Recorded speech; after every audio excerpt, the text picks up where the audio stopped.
seen problème de santé dina dépasser loolu tey France seen problème de santé du affaire palu xam nga tey jii suñu problème léegi c'est des maladies chroniques parce que lekk gi ñuy lekk la muy ay diabète ay insuffisance rénale wala ay accident de la circulation. D'accord. Donc tout ce qui est en rapport booy définir politique c'est en rapport ak li nga xam ni moo nekk d'actualité te mooy sonal nit ñi ci côté boobu laa lay wax. Quand tu définis la politique da nga koy définir tey France seen politique sanitaire c'est en rapport avec les besoins. Par exemple grippe sonalul peut-être sonal après avoir Covid bi sonalul mais en France dafay rey 10 000 à 15 000 personnes. C'est un problème de santé publique qu'ils ont posé. Maintenant bu ñuy définir di investir dañuy investir ci domaine boobu aussi bien dans la recherche que dans le cadre de la prévention et de la prise en charge de ces malades. France xamuñu ay villages ak ay syndicaliste la ñuy def. Bon merci moi j'aurais compris cher nga ne par exemple tey fu ñu toll nii tey Sénégal par rapport à des enjeux ñu ne émergence ak yu demee pour émerger faut être en forme un peuple politique est un peuple qui est d'abord en bonne santé. Pour qu'il soit en bonne santé il faut qu'il soit sportif. Donc il faut créer tout un environnement pour que celui-là mu nekk xale bi mun a dund au moins l'espérance de vie et tout ça. J'aurais compris que par rapport à une vision et j'espère qu'il y a quand même une vision globale en termes de politique nga ne ma Charles, il faudrait par exemple qu'on aille à 15% voire 20% de notre budget national parce que Sénégal fa la toll tey. Le règlement de toutes ces questions-là parce que dëkk bi il y a des incohérences incroyables que je ne peux pas comprendre. Quand tu as dans une population de 16 millions dont plus de 9 millions de personnes ont moins de 35 ans, voire même 44% qui font moins de 15 ans, ça veut dire que les gens qui ont de 0 à 15 ans, c'est une place où ils vont à l'école, quand ils vont pas à l'école, ils sont en vacances, s'ils sont malades. Donc, il n'y a pas de problème pour gérer finalement les choses. Est-ce que, tey, les 198 milliards qu'on donne, parce que bon, on donne 1 milliard à un hôpital. Il n'y a pas 198 hôpitaux au Sénégal de stade 2 ou stade 3, hein? Alors si tu donnes les autres qu'est-ce qu'ils ont bu fekkente ne ñii 1 milliard lañ leen jox ñeneen ñi lan la. Vous savez combien on donne à Pikine et pourtant l'activité de Pikine. C'est ce que je dis ça veut dire moo ëpp yeneen yi. Non je dis amuñu sax 500 millions en termes de subventions. Mais c'est ce que je dis ça veut dire aujourd'hui c'est comme ça qu'on peut arriver à changer les choses. L'arbitrage budgétaire les critères. nga baal ma sàll foofu démographie parce que les populations sont beaucoup plus nombreuses à Pikine qu'ailleurs. Non déggu li ma la dama ni la ci yenn critères la ñu basé wu pour définir lan la ñuy jox tel ou tel. Non mais cher ça veut dire moi c'est là que j'ai un problème avec vous ça veut dire que moi je suis dans la prospective si aujourd'hui vous avez 500 millions par an et que vous savez qu'avec 3 milliards vous réglez le problème de Pikine waaw affaire bi day leer c'est-à-dire plutôt que d'être là ngeen toog fi di ce qui ne va pas mais dites ce qu'il faut faire pour que mu dem parce que tey man mënuma comprendre que Sénégal par rapport à projet boo xamante ne moom la ne émergence 2035 ngay am 200 milliards de budget pour la santé ce n'est pas possible c'est-à-dire où on est à 300 400 500 milliards nu mun a xam des plans quinquennaux plan triennal wala ñu demee naan chaque année ñu teg 500 milliards wala ñu teg ñu am benn projet cohérent pour une médecine d'offre d'abord publique te beneen affaire boo xamante ne il n'y a pas que le secteur public dans la médecine il y a aussi le secteur privé ñooñu ñu mun a def ñoom lu ñu bëgg a def ñu jàppale leen avec les banques et tout mais vous ne pouvez pas dire avec 200 milliards qu'on peut avoir une pas possible on peut avoir une politique de santé mais mënuñu faj nit ñi non c'est pas grave Aram bon maa ngi jégaluwaat bu baax bëgg naa leeral aussi te xëy na damay bañ rek sama secrétaire général gis ko neneen ndax nag ci coordination bi ñu may invité dafa am ci benn casquette bu taxoon ñu bëggoon ñu indi ñu pour ñu wax te lii bokkoon na si. Mais c'est pas grave c'est vrai que je porte la casquette de secrétaire national à la presse communication du SAEMS. Mais suñu ma ko waxoon noonu dama ko woon yëgal te dama jox ndigal wala moom ci boppam mu ñëw. waaw mooy pour rapport à la question. de la démission du professeur Moussa Touré. Problématique bi mu posé je ne suis pas dans le secteur mais je suis professeur. ci wala.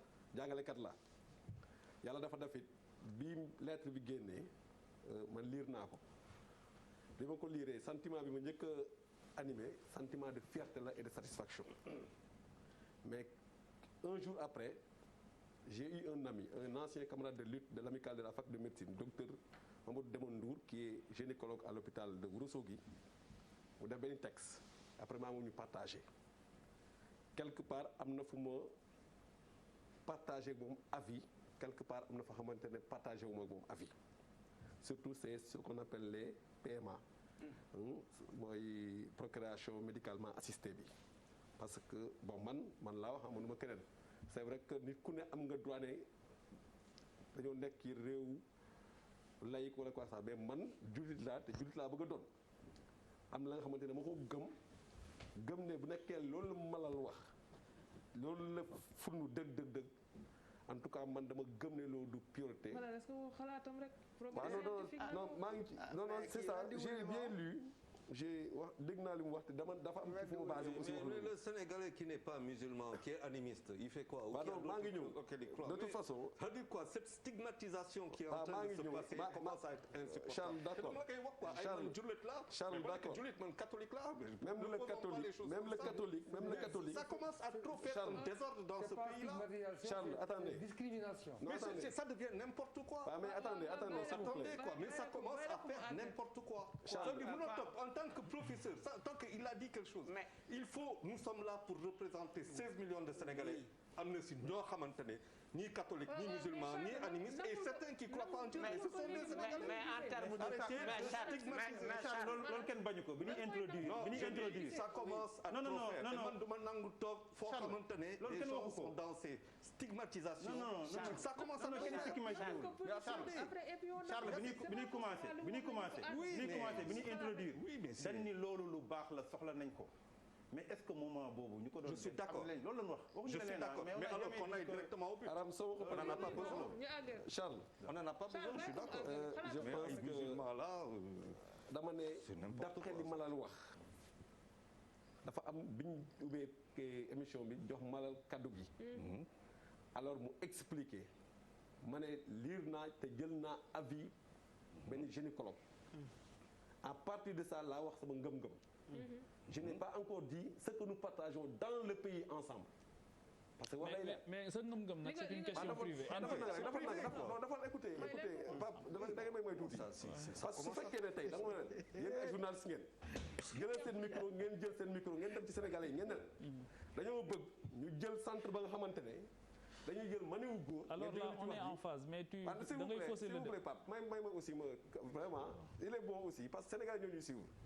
non yow laay bañ nga sonn fi mu ne parce que d'accord nañ ci li ngay wax. vous me permettez quand même de développer boo jëlee sa micro nga dugg ci Sénégalais yi nga ne dañoo bëgg a créer benn centre ba nga xamante ne da ngay jël maniwu góor def ko ci jigéen pour mu am doom.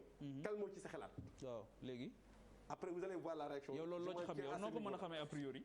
ah noo ko mën a xamee a priori. non dama ne d'après Malal fa laa jaar xam nga dama ne d'après Malal li mu doon expliquer maintenant permettez-moi de développer ce que je veux dire dama ne le professeur Moussa Touré dama koy rendre hommage Pape Touré parce que c'est un éminent professeur de la fac de médecine xaw ma ko parce que defuma fac médecine mais dama am ay xarit yu fa jàngee mais la problématique de la démission li mu njëkk a posé man la nga xamante ne ñun nañ ko gëm mooy ñi ñuy nommé au poste de ces PCA wala kii da ngay jël des gens xamante ne ils sont à la veille de la retraite mu nekk ce qu'on appelle un recasement alors qu'il y a une jeunesse qui est là nga xamante ne c'est bien éduqué bien instruite avec des compétences avérées nga teg leen à côté pour en tout cas gérer une clientèle politique wala benn clientèle nga jël des retraités nga mettre à ces postes là. D'accord. Alors pour rejoindre Bouba dafa am lu am solo lu mu wax naa leen ko sànq bi may dama ne la man ci kaw gi laa jógee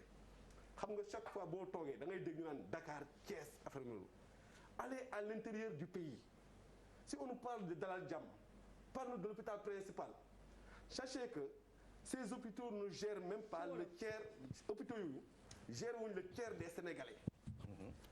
Imaginez l'hôpital de Néné Fécha qui était à Kédougou boobu dañu ko tëj tey donc su fekkee ne dañuy am ci priorité est-ce que waruñoo jël 1 milliard boobu yóbbu ko dans des zones comme Kédougou. yóbbu ko waaw dafa na nga parce que priorité la dem Thiadiaye chez wala Mbour wala nga dem Mbour au détriment de Guédiawaye. non attendez li mu wax yow am solo déglu ko xam nga ah oui donc Guédiawaye soxla j'avoue que Bouba cette émission est très bien suivie par le monde rural.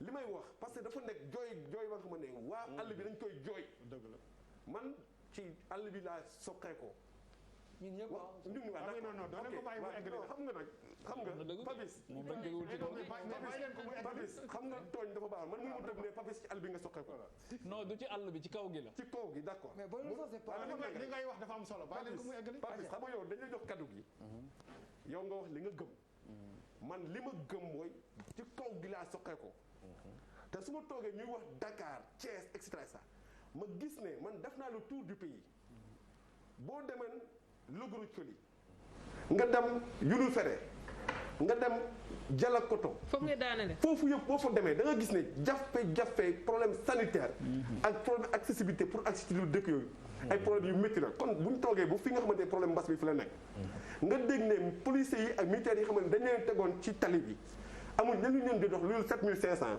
ñu mën a ñëw di xeex mbas mi nga ne da ngay jël benn 1 milliard d'urgence di ko defee ay centre xaw ma quoi que ce soit je pense que il faudrait voir est-ce que loolu priorité la woon au niveau du Sénégal je pense que loolu laa bëggoon a wax mais di ñaan autorités yi nga xam ne ñoom ñooy définir parce que Cheikh wax na ko sànq parce que wax dafa am dégg-dégg suñu ne amul politique c'est que c'est ce qu'on appelle la planification de la politique sanitaire qui pose problème au Sénégal même au niveau de l'éducation donc de ce point de vue je pense que ce qu'il faut faire il faut penser à ces gens du monde rural qui constituent plus de ñi nga xamante ne ñoom ñoo ëpp ci Sénégal yi nekk ci kaw gi tey wax dëgg yàlla mënuñoo faju mënuñoo lekk ba suur mënuñoo voyager et cetera et cetera je pense que loolu moom mooy li ma ko indi ci conclusion.